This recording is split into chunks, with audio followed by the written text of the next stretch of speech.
Hello दोस्तों, मैं शुभम आप सभी का स्वागत करता हूं मेरे चैनल इंटरनेशनल अफेयर्स में।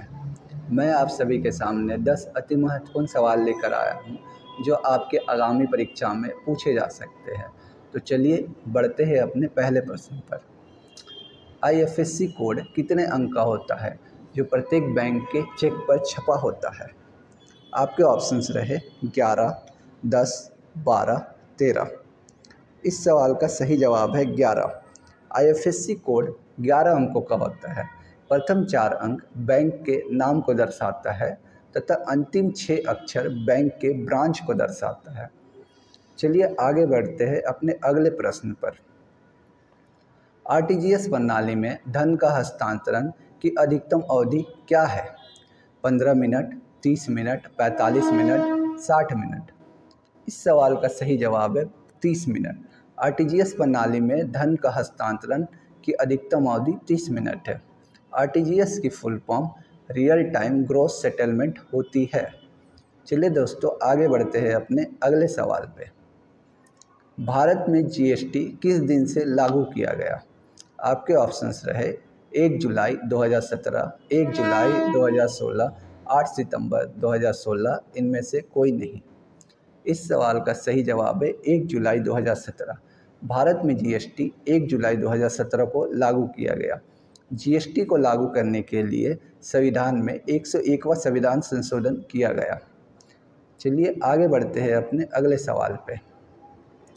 अलकनंदा के साथ वह नदी कौन सी है जिसके संगम पर रुद्रप्रयाग स्थित है? भागीरथी, मंदाकिनी, नंदाकिनी, धौलीगंगा। इस सवाल का सही जवाब है मंदाकिनी। अलकनंदा के साथ जब मंदाकिनी मिलती है तो रुद्रप्रयाग का निर्माण करती है।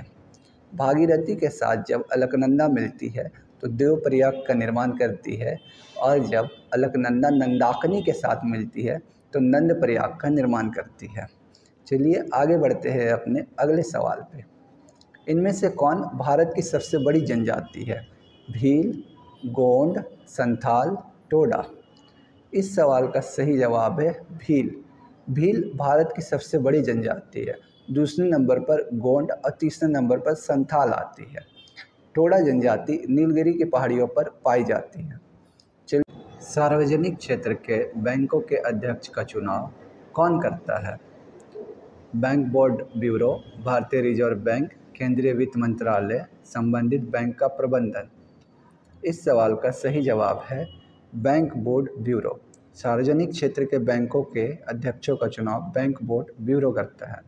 चलिए आगे बढ़ते हैं अपने अगले प्रश्न पर। संविधान सभा के प्रतीक के रूप में किस जानवर का चित्र मोहर के रूप में यूज किया गया था? आपके ऑप्शन है बाघ, शेर, हाथी, मोर। इस सवाल का सही जवाब है हाथी।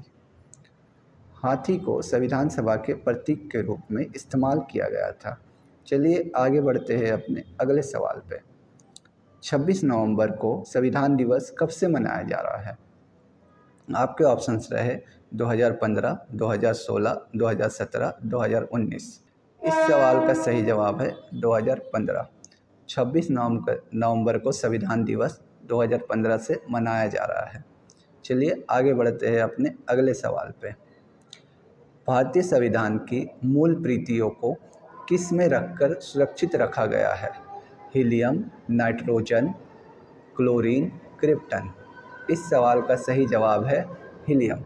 भारतीय संविधान के मूल प्रीतियों को हीलियम में रखकर सुरक्षित रखा गया है। चलिए आगे बढ़ते हैं। राष्ट्रीय गान और राष्ट्रीय गीत संविधान सभा द्वारा कब स्वीकृत किया गया? 26 जनवरी 1950, 24 जनवरी 1950, 22 जुलाई 1947, 26 नवंबर 1949। इस सवाल का सही जवाब है 24 जनवरी 1950। राष्ट्रीय गान और राष्ट्रीय गीत को संविधान सभा द्वारा 24 जनवरी 1950 को स्वीकृत किया गया। 22 जुलाई 1947 को